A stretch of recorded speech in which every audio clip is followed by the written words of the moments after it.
Point है जो JBCCI में कोल इंडिया को छोड़कर और भी जो कोयला उद्योग में कंपनीज हैं वो पहले रिप्रेजेंट करती थी जेबीसीसीआई को। इस बार भारत सरकार ने उन कंपनियों को जेबीसीसीआई से हटा दिया। कोयला उद्योग से जुड़े विभिन्न श्रमिक संगठनों ने कोल इंडिया के निजीकरण का बड़ा विरोध किया है। कोल इंडिया से जुड़े कई राष्ट्रीय मुद्दे को लेकर रांची में श्रमिक संगठन ईटक, सीटू, एटक और एमएमएस के अध्यक्ष, सचिव और अन्य प्रतिनिधियों की एक महत्वपूर्ण बैठक हुई। बैठक की अध्यक्षता पूर्व सांसद और वरिष्ठ श्रमिक नेता रविंद्र कुमार की अध्यक्षता में हुई। बाद में पत्रकारों से बातचीत में ईटक नेता और विधायक अनूप सिंह और श्रमिक नेता रविंद्र कुमार ने केंद्र सरकार और कोयला मंत्रालय के कई नीतियों का विरोध किया। उन्होंने कहा कि कोल इंडिया का जिस तरीके से धीरे धीरे निजीकरण किया जा रहा है उस पर रोक लगनी चाहिए। उन्होंने कहा कि पहले कोल इंडिया को कोयला बेचने का अधिकार था, लेकिन यह अधिकार अब कम किया जा रहा है। उन्होंने सरकार से मांग करते हुए कहा कि कोल इंडिया के CSR फंड के अल्टमेंट में श्रमिक संगठनों को दरकिनार करके रखा गया है, जिसका खामियाजा यहाँ हो रहा है और CSR फंड का सही उपयोग और विस्थापितों के लिए नहीं हो पा रहा है।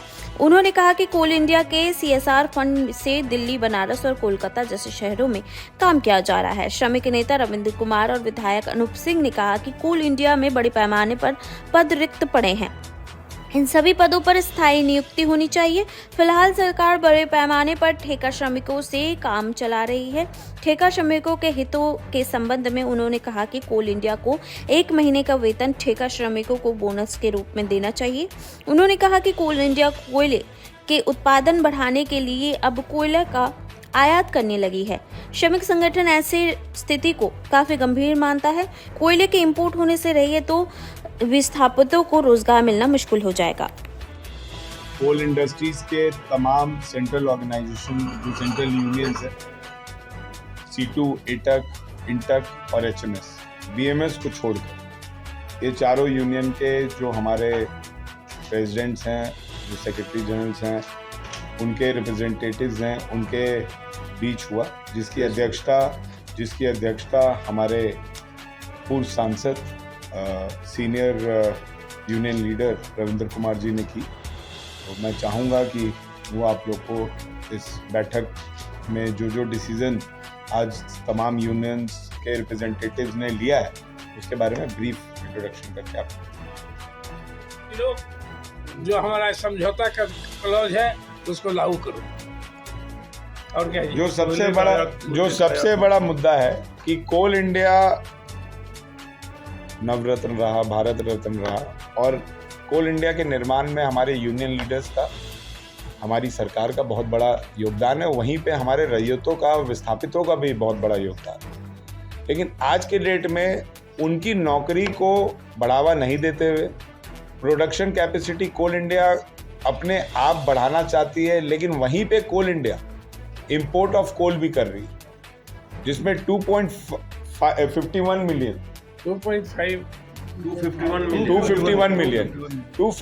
मिलियन का इंपोर्ट कोल इंडिया ने इस साल किया, जो कहीं ना कहीं हिंदुस्तान के कोयला उद्योगों को पीछे ढकेलने का काम कर रहा है और एम्प्लॉयमेंट में बाधक है और एम्प्लॉयमेंट में बाधक बन रही है। क्योंकि जब तक कोल इंडिया को स्कैरिसिटी ऑफ कोल समझ में नहीं आएगा कि हमें कोयला का उत्पादन करके सरकार को कोयला देना है, तब तक वो मैन पावर की बढ़ोतरी नहीं करेगी, तब तक वो विस्थापित और रैयतों के जमीन लिए हुए पर नौकरी नहीं देगी और उसी बेसिस पर वो काम करना शुरू नहीं करेगी। अभी इंपोर्ट कोल करके, पहले कोल इंडिया के माध्यम से कोई भी कैप्टिव पावर प्लांट को इंपोर्ट कोल बेचा नहीं जाता था, सब लोग अपना अपना कोयला खुद इंपोर्ट करते थे। अब कोल इंडिया पिछले कई वर्षों से खुद इंपोर्ट कर रहा है और कैप्टिव पावर प्लांट्स को, जिनका टाई अप है कोल इंडिया के साथ, उसको वो कोयला देने का काम कर रहा है। ये चीज इसमें हाईलाइट कीजिए, कोल इंडिया है उसके लिए 2.5 लाख करोड़ से ज्यादा खर्च करती है भारत, विदेशी मुद्रा खर्च करता है और इसमें घपला है, ओवर इनवॉइसिंग है। 4 लेबर कोड को और बताइए, ये जो अभी जो भारत सरकार ने 4 लेबर कोड जो मजदूर विरोधी लेबर कोड लागू किया है उसको समाप्त करो। लागू नहीं के बनाया है और उसको जो है वो समाप्त करो। एक और हम लोग का मुद्दा था कि जो कॉन्ट्रैक्टर लेबर का जो फैटल एक्सीडेंट होता मारा जाता है तो उसमें उसको बतौर जो है वो मुआवजा के अतिरिक्त मुआवजा के अतिरिक्त 40 लाख रुपए का उसको भुगतान किया जाए। और ये है कि अगर कॉन्ट्रैक्ट जहाँ ठेका एमडीओ और ये कॉन्ट्रैक्ट सिस्टम लागू है तो वहाँ ठेकेदार भले बदल जाए लेकिन Contract- ठेका मजदूर जो है नहीं बदलना चाहिए, ठेका मजदूर वही रहना चाहिए। तो कॉन्ट्रैक्टर भले बदल जाए। उसके लिए चेकअप सिस्टम के आधार से उस कॉन्ट्रैक्टर वर्कर्स के लिए भी लागू। और ये 1/1/17 से 20 लाख रुपए का ग्रेच्युटी जो है वो जो है लागू किया जाए। CMPF CMPF जितने भी व्यक्ति हैं, मजदूर हैं जो कोयला उद्योग में कार्यरत हैं, कोयला उद्योग नॉट ओनली कोल इंडिया, पूरे देश में कोयला उद्योग में सभी को CMPF के अंतर्गत CMPF का सदस्य बनाया जाए, कंपलसरी, अनिवार्य। अभी क्या हो रहा है, बहुतों को EPF में बना देता है। तो EPF और CMPF में अंतर है, उतना हम अभी एक्सप्लेन नहीं करेंगे, मगर हमारा डिमांड है कि जितने भी लोग कोयला उद्योग में कार्यरत हैं, ठेका मजदूर समेत, सबों को CMPF का सदस्य बनाया जाए। और कोई और अक्सर से और लोग हैं, मोटा मोटी ऐसे बहुत पॉइंट्स हैं। लास्ट 2 पॉइंट है जो JBCCI में कोल इंडिया को छोड़कर और भी जो कोयला उद्योग में कंपनीज हैं वो पहले रिप्रेजेंट करती थी JBCCI को।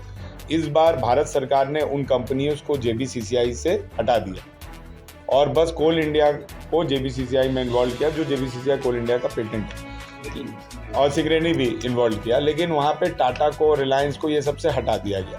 हम चाहते हैं कि JBCCI में उनको वापस एनरोल किया जाए।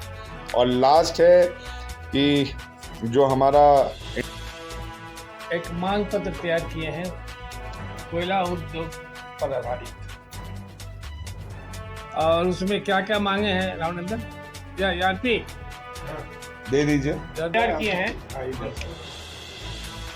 वो सुन लो। इसके बाद हम लोग क्या करेंगे, देखिए जो नेशनल इशू है, कोल इंडिया 2 पार्ट में अपना काम करता है। एक कोल मिनिस्ट्री काम करती है, कोल इंडिया काम करती है। हम लोग ने नेशनल इशू में ये लिखा है कि कोल इंडिया का जो प्राइवेटाइजेशन हो रहा है उसको कंप्लीट रोका जाए। कोयला उद्योग का कोयला उद्योग का जो प्राइवेटाइजेशन हो रहा है उसको कंप्लीट रोका जाए। और MMDR एक्ट जो हम लोग का था, जिसमें माइंस मिलन, MMDR एक्ट जो था, इसको देखते हुए काम। आपको कोल इंडिया में पहले कोयले को बेचने का अधिकार बस कोल इंडिया को था। फिर कैप्टी उद्योग आया जिसमें कोल इंडिया कैप्टी पावर प्लांट्स को, कैप्टी इंडस्ट्रीज को कोयला देने लगी। फिर MDO एक्ट आया जिसमें 2-2 साल, 3-3 साल का MDO देने लगे। अब कोल इंडिया रेवेन्यू एक्ट पर, रेवेन्यू शेयरिंग पर कोल माइंसों का अलॉटमेंट करता है, जिसमें कोल इंडिया बेचने का भी अधिकार अब उनको दे रहा है।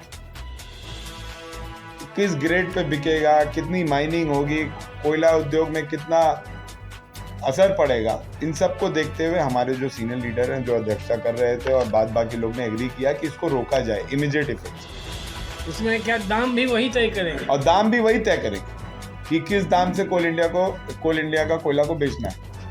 प्लस क्या है कि कोल इंडिया के कोयले को या हिंदुस्तान के कोयले को कोई रोक उन पर नहीं होगा। उनको 50,000 का CTO मिलेगा, वो 1 लाख टन उत्पादन करेंगे कि 2 लाख टन उत्पादन करेंगे, बैकडोर से चोरी हो, तो उसको रोकने के लिए हम लोग नहीं किए। उसके बाद आपका CSR जो फंड है, 1948 पार्लियामेंट्री एक्ट के तहत जो CSR फंड का हम लोग ने परिचालन कोल इंडिया में बरसों से हम लोग करते आ रहे हैं, उसमें कोल इंडिया के यूनियन रिप्रेजेंटेटिव की भागीदारी नहीं, जिसमें misutilization of fund and misutilization of area हो रहा है। CCL का फंड बनारस चले जा रहा है, ACCL का फंड दिल्ली चले जा रहा है, MCL का फंड कलकत्ता चले जा रहा है। तो उससे कंट्रोल हम खोते जा रहे हैं, और जो लोग प्रभावित हैं अपने अपने क्षेत्र में कोयले के उत्पादन के चलते उनका डेवलपमेंट नहीं हो पा रहा है। उसके बाद जो कोल इंडिया का हम लोगों का कहना है कि CSR फंड में कोल इंडिया रिप्रेजेंटेशन इतने मजदूरों का प्रतिनिधित्व होना चाहिए, यूनियन रिप्रेजेंटेशन होना चाहिए। उसके बाद फिक्स टर्म एम्प्लॉयमेंट जो है वो पूरी तरीके से कोल इंडिया में बंद होगी। अग्निवीर के तहत जो है अग्निवीर भी मत बोलो, उसी तरह यहाँ भी नहीं डोंट राइट। हमारा कहना है कि कोल इंडिया में जितने भी पद रिक्त हैं अभी उस पद पे अस्थायी नियुक्ति करो। अस्थायी से नियुक्ति के मतलब है अग्निवीर की तरह नहीं, terms of employment, fixed employment नहीं, अस्थायी नियुक्ति। जब तक उसका 60 ईयर्स है तब तक वो काम करेगा।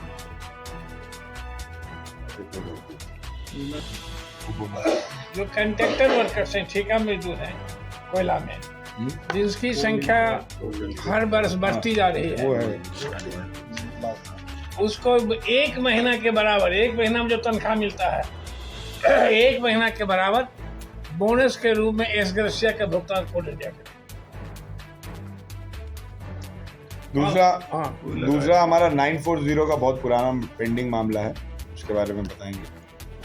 पहले हम लोगों के यहाँ था, हम लोग आज भी एक JBCCI में कोल इंडिया को छोड़कर और भी जो कोयला उद्योग में कंपनीज हैं वो पहले रिप्रेजेंट करती थी JBCCI को। इस बार भारत सरकार ने उन कंपनियों को JBCCI से हटा दिया और बस कोल इंडिया को JBCCI में इन्वॉल्व किया, जो JBCCI कोल इंडिया का पेटेंट है, और सिगरेनी भी इन्वॉल्व किया। लेकिन वहाँ पे टाटा को, रिलायंस को, ये सबसे हटा दिया गया। हम चाहते हैं कि JBCCI में उनको वापस इनरोल किया जाए।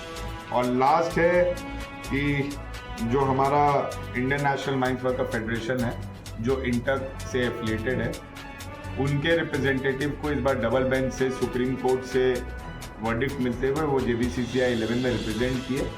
तो स्टैंडर्डाइज कमेटी और जो बाद बाकी सब्सिडरीज कमिटीज़ हैं कोल इंडिया की, उसमें प्रतिनिधि के तौर पर हमें भी शामिल करने के लिए ये डिमांड चार्टर ऑफ में रखा गया है। ये सबका कंक्लूजन ये है कि हम लोग सबसे पहले ये मांग पत्र भारत सरकार के कोयला मंत्री और राज्य मंत्री को हम देंगे, और वहाँ पर जो हमारे सीनियर लीडर्स हैं, जो हमारे रिप्रेजेंटेटिव्स हैं, उनसे वार्ता होने के बाद अगर वार्ता सफल रही तब तो ठीक है, अगर वार्ता विफल रही तो फिर हम आंदोलन के रूप में आगे अपना रणनीति तैयार करेंगे, उसकी सूचना आपको